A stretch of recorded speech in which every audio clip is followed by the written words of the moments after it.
भगवान श्री कृष्ण की द्वारिका कैसे डूबी, आखिर क्या कारण था भगवान श्री कृष्ण की द्वारिका डूबने का, चलिए इस वीडियो में जानते हैं। गुजरात राज्य में समुद्र के किनारे स्थित द्वारिका नगरी को भगवान श्री कृष्ण की नगरी कहकर पुकारा जाता है। हिंदू धर्म के 4 धामों में सम्मिलित द्वारिका धाम गुजरात के काठियावाड़ क्षेत्र में अरब सागर के नजदीक है। इसके अलावा 7 पुरियों में से एक द्वारिकापुरी ऐसी प्राचीन धार्मिक नगरी है जिससे कई ऐतिहासिक घटनाएं और रहस्यमयी बातें जुड़ी हैं। पौराणिक कथाओं की माने तो यहाँ पर पहले महाराजा घैतक की कुश स्थली हुआ करती थी। दरअसल महाराजा ने समुद्र तट पर कुश बिछा कर यज्ञ किया था, जिसके बाद से इस स्थान को कुश स्थली कहकर पुकारा गया। ऐसा माना जाता है कि कुश स्थली के उजड़ने के बाद इस जगह पर विश्वामित्र और मयासुर ने एक खूबसूरत नगरी का निर्माण किया, जिसे आज द्वारिका नगरी कहा जाता है। यहाँ श्री कृष्ण आकर बसे और 36 वर्षों तक यहीं रहे। कहा जाता है कि इस नगरी की भव्यता के किस्से दूर दूर तक प्रसिद्ध थे। इस नगरी में झील,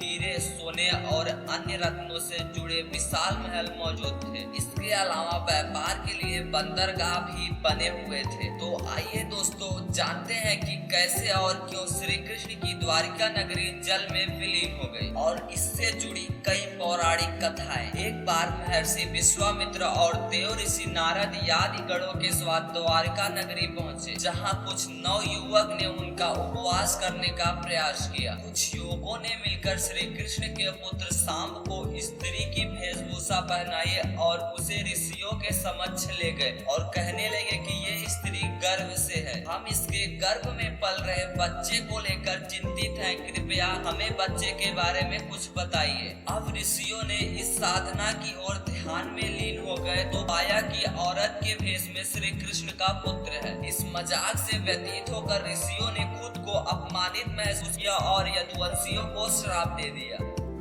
उन्होंने कहा कि इस बालक के गर्भ से मुसल यानी शस्त्र उत्पन्न होगा जो यदुवंशी कुल का विनाश करेगा। फिर कुछ सालों बाद यदुवंशी आपस में लड़ने मरने लगे। बलराम ने भी अपनी देह त्याग दिया। फिर श्री कृष्ण पर किसी शिकारी ने हिरण समझकर बाण चला दिया, जिससे भगवान श्री कृष्ण देवलोक चले गए। धीरे धीरे द्वारिका नगरी अब मायूसी साया पर छाने लगी और श्रापित नगरी रहस्यमयी ढंग से समुद्र में विलीन हो गई। दोस्तों कुछ लोगों का मानना है कि गांधारी यानी कौरवों की माता ने श्राप दिया था कि जिस प्रकार मेरा कुल नहीं रहा, ठीक उसी प्रकार तुम्हारी आंखों के सामने ही कुल का नाश होगा। गांधारी की श्राप की वजह से श्री कृष्ण की द्वारिका नगरी पानी में समा गई थी। क्या आप भी श्री कृष्ण में आस्था रखते हैं? तो कमेंट बॉक्स में जरूर बताना। वीडियो अच्छा लगे तो सब्सक्राइब जरूर करना।